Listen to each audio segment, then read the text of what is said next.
Hello and welcome to another edition of Bangladesh Today. We have with us in our studio Sankarshan Thakur, Roving Editor of the Telegraph newspaper. Sankarshan has reported extensively on politics, international relations, conflicts and tragedies, both natural and man-made. Today we discuss Bangladeshi politics and its role in South Asia, a country that is slowly stabilizing its democratic foundations.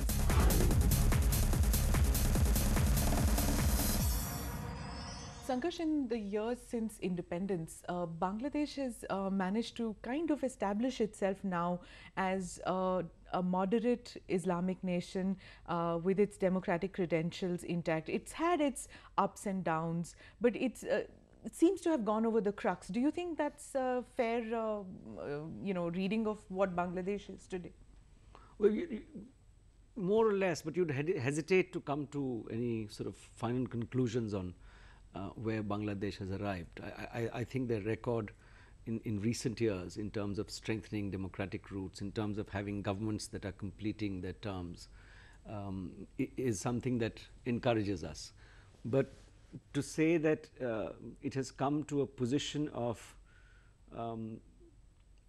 stability that the neighbors at least can be assured of and secure of, I'm not sure that has happened yet. I think that's a work in progress, and I think we'll have to watch out for what happens in the future. I mean, elections in Bangladesh can throw up radically opposite governments. But they did have free and fair elections the last time round. Of course they did, and the mandate was huge. It was the kind of mandate that that Hasina Wajid's party was not even expecting at that time, and therefore the burden on her and her party to perform became that much bigger. Yeah.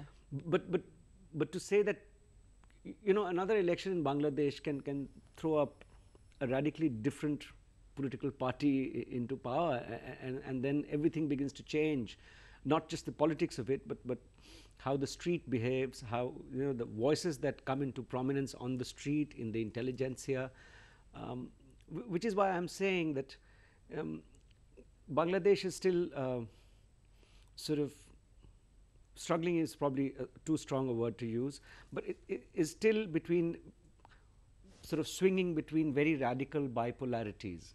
I think a moderate space in the polity in Bangladesh has not been achieved yet. You don't think that? No, no. If you see, it's either one party or the other, with the army standing there just waiting, inching for somebody to fall through or else stage a coup. Sure. I mean, they did that a couple of months back. They did try it. To do that. It didn't work out. Now, do you think that if at all the army does attempt a coup, would it have a kind of a popular support? Because it seems as if Bangladeshis have kind of reconciled to the idea or are open to the idea of now walking the path of democracy and nothing else. No, the sense of I get of meeting Bangladeshis here as visitors in international fora is that they are very, very proud of what they have achieved in terms of becoming a democratic state and a democratic people, and would like to make their choices through the vote rather than having the army dictate terms to them. So I think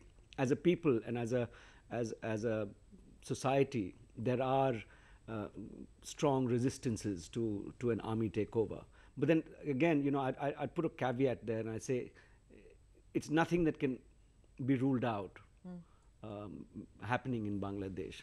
Such reversals, I mean, I can't say 100% it will not happen, which is why I say that I think democracy and the strengthening of democratic roots in that country is a work in progress. It's going in the right direction, but I don't think it has arrived where it needs to arrive.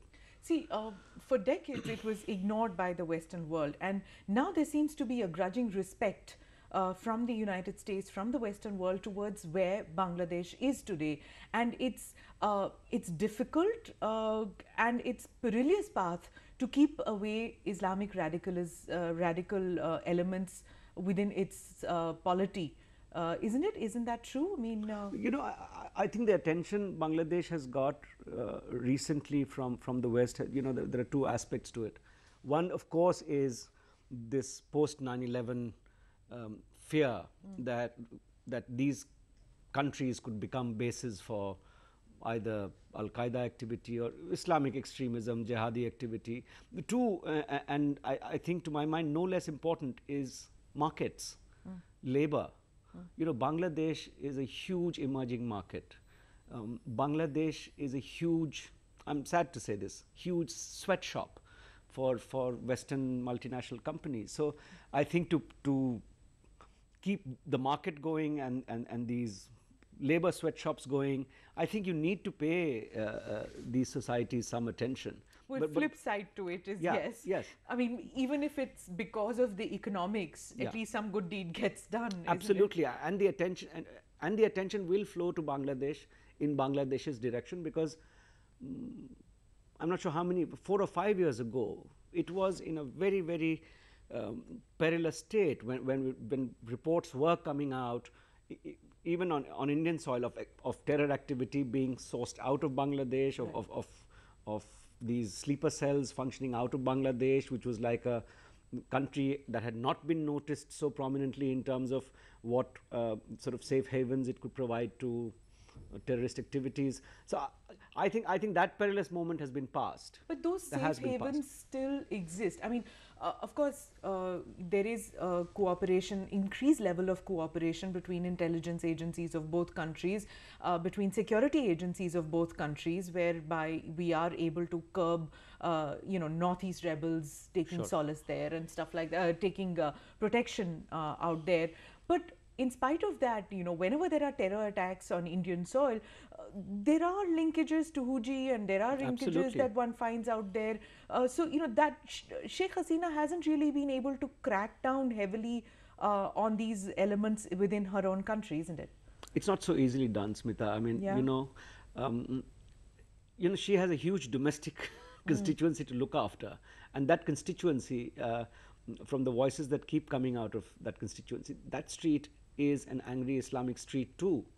There is a party there, which is her opposition, which is very willing to pay heed to these voices. In fact, it is not averse to using these voices to make lost political ground. So she has, it's a very tricky battle you do. I mean, if you knock them too much, they might come back to you with a force that you might not be able to resist. So it's sort of easy for us to say she hasn't been able to tackle them hard or properly enough. One, it takes time. Two, I think because she is a politician and not a military dictator, and I'm happy that she's a politician, she will, a democratic leader's hands are tied in terms of dealing with these forces. You are working through the rule of law. You're not working through an army or a police state. Right. So I think to that extent, your sort of fight against them does get a bit hamstrung. Do you think that the government in Bangladesh has dealt with this aspect of Islamic Jihad elements in their country in a more mature manner as compared to the other countries in our neighborhood, say Pakistan or Afghanistan, or was the level of threat lesser in Bangladesh, so it's been easier for her? The Pakistan-Afghanistan front is a very difficult one to tackle. But having said that, I think the way in which the Bangladeshi government has handled it has been maturer, has been sort of more dexterous in terms of handling them. But you also have, if you're drawing parallels with Pakistan, I think the key difference is how well entrenched the army and the ISI still remain in Pakistan in terms of their interventionist, determinist sort of ways of behaving and affecting how the country, what the country does, what the country doesn't do, how the politicians behave, what they. So I have a sense that that drawback does not exist in Bangladesh with the elected leadership. The Bangladesh army would like it, but there is a groundswell that I think protects the government from these things. Is that a cultural thing in Bangladesh? Is it because of the Bengali culture, being something which runs very strong, and the Islamic culture is kind of runs parallel with it? It's not as if that runs over the Bengali culture. Is that it? Is it that two forms of culture which? Were I to reply to that, what would I be saying about Punjabi culture? Okay. No, seriously. I mean, got it. This is very tricky ground. Okay. I know that there is a very, very deep cultural aspect to Islam that is practiced in Bangladesh in terms of their pride with the language, their pride with the food they eat, the pride with how they conduct themselves socially. But equally, in Pakistan, Punjabiyat determines a whole lot of Islam. See, maybe I didn't explain the question properly. I think what I'm trying to say is that the Bangladeshi first sees himself as a Bengali, and then he sees himself as a Muslim. I'm not too sure. No, I'm not too that's sure. not how it No. works. No, it may work with some people, but I'm not sure it works across the board as the fundamental identity being Bengali. Which is why the attack recently on the Buddhist temples and the Hindu temples. Yeah, sure. I mean, at least there are very powerful forces in that country which would not like that the interplay of identities, cultural and religious, to be dominated by the cultural rather than the religious. And I'm not sure you could say in black and white that in Bangladesh, cultural identity or the Bengali identity is superior to their Islamic identity. I don't think it's not superior. It's not in conflict. It may be in conflict, but if you put it in conflict, I don't think Bangladesh can run. You know, I do not think you can use either or. They're interlinked, deeply interlinked, and I think at some times their cultural identity comes to the fore. At others, the Islamist identity comes to the fore.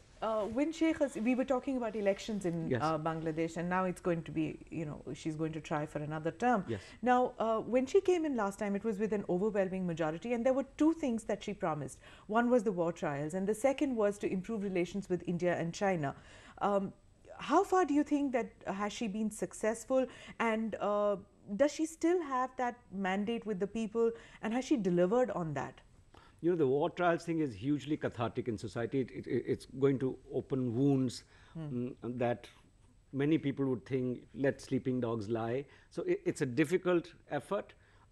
It is on, and I think it's a deeply courageous thing for her to have done, because like the Truth Commission in South Africa, you need to deal with these issues of the past. And you need closure. Closure. You know, you need to get over them rather than them simmering away in society.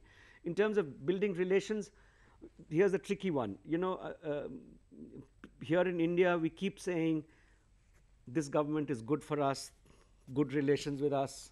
You know, Hasina being in power is good. There's a trap there. You know, the moment India starts saying she's good, we are queering her home pitch, because then her opposition gets on and then starts saying, if this woman is sold out to India, what are we doing her with electing her as a leader? Right. Let us elect a Bangladeshi nationalist who will fight for Bangladeshi rights. So I think to some extent, I think we should contain our enthusiasm about her for our own good. Because if we start sort of tom-tomming her too much, then she loses ground at home. And I think that's a point she's made at home once or twice, that I don't want to be seen as some agent of India or you know. And that happened, but because when Prime Minister Dr. Manmohan Singh went there into 2011, and there was this India-Bangladesh Accord, even then she was accused hell of a lot of being too close to India and being an Indian agent. And taking that huge cachet of money and so as if it was a personal bribe. So there was all this talk. By the way, that was the first bilateral visit the Prime Minister made to a neighboring country. And I think that is deeply significant. I know because... He went to Bhutan, but that was part of SAARC. SAARC, he's been to Sri Lanka, for instance, but that's been multilateral visits. I know Teesta didn't happen during that time because of our own domestic compulsions. I hear now that with Mamta gone from the alliance, there could be some fast tracking of the Teesta Accord. I know there are genuine concerns on both sides, but I think when the government of India decided to do a deal on the Teesta River, the government of India would have taken care of concerns on this side. So I think India does need to behave like the big neighbor on land and water, and these are, land and water are going to be the two most fought over issues in the times to come. These are very, very... More magnanimous, you think, that because we are the larger nation, we have to be magnanimous towards all our neighbors, and especially towards lower riparian countries? Yes, lower riparian countries you have to be, if not magnanimous, at least reasonable with. Do you think that it's going to, relationship with India, so far everybody says that it's basically India's put all its eggs in one basket. We've just gone with Sheikh Hasina. Do you think that the relationship has matured to the extent that now, it's going to be bipartisan support towards India in Bangladesh? Well, one would hope so, because you are talking about Bangladesh, you're not talking about the BNP or the Awami League. You are talking a country, you're not talking political parties, and that's the point I was making earlier, that we need to be seen as people who are dealing with the elected representatives of the Bangladeshi people, whoever they are.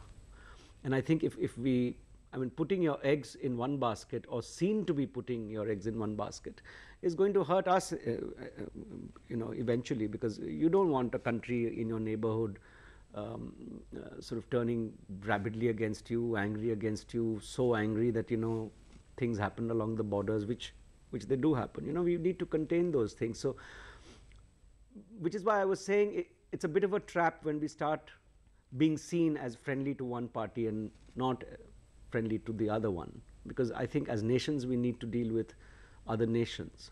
When the Indian Prime Minister went to Bangladesh, there was this whole talk of the states, the Indian states which are around Bangladesh. The chief ministers of these states said that involve us when you deal with neighboring nations. Is that the right way to go about it? Because, then where do you stop? Because when you deal with Sri Lanka, then Tamil Nadu will turn around and say, hey, involve us. And then when you deal with Pakistan, there's going to be, why not Jammu and Kashmir Chief Minister? Why not the Punjab Chief Minister? So, is that the right way to go about it, to get the Chief Ministers of the neighboring states also involved when it comes to international relations?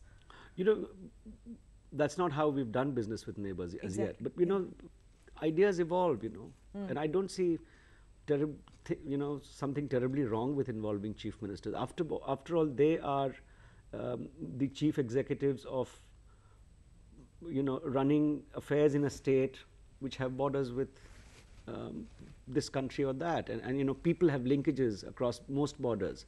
In the Northeast, more than anywhere else, the chief ministers want to get involved because each or many of them, the majority of them, have the illegal immigration problem. Exactly. And those create domestic problems for them in their respective states. Yeah. And they are struggling with many kinds of mechanisms, legal and administrative, in order to come to grips with this problem. So if say the Assam chief minister wants to be involved, I think he's justified in saying that I want to be involved because look, here is a huge border I have with them. Here I have a domestic constituency of mine which is complaining about this and that or the other. We need to sort this out. I do not think there's anything, I think, we can evolve a mechanism in which chief ministers they're as much Indians as the Indian Prime Minister. Sure, for example, but we've never used them at the time of negotiations, at the time of talks, and one saw that was a major issue when it came to Teesta. Yeah, it was, and I think Mamata Banerjee also played politics over Teesta, because I know for a fact that for a long time she knew what the agreement was, and then suddenly she decides to play this angry. She was on the delegation. And then no chief minister gets onto the delegation without knowing what we are going to do. And at the 11th hour, she throws a tantrum and walks out of the trip. So there is that element of Mamata's typical brand of sort of politics as well involved. But per se, as when international negotiations take place, there's a whole lot that happens. The backside of negotiations. There is no harm in involving your involved chief minister and saying, look, here's a delegation level talk happening. Why don't you come and put your ideas on the table? What's the harm? And then when a trip happens and the prime minister is visiting and you have 6 or 2 or 1 chief minister accompanying you, that's just the symbolic sort of ballast you carry along, saying, look, I have 6 chief ministers from states that neighbor you, and who here they are with me. And he did, I think there was one chief minister that who accompanied Tarun Gogoi went. That's right.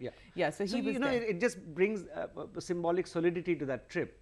But I think back end or at any stage of negotiations that people think fit. I mean, chief ministers are also elected representatives. They have a say. They have people to govern. They have borders to mind. These talks that are going to continue on. I'm not saying bring them on a bilateral, because those talks are structured. But there's always room for talks. Politicians talk anywhere. You and I know that. Thank you very much for speaking to us, Sankarshan. Thank you so much. It's been a pleasure.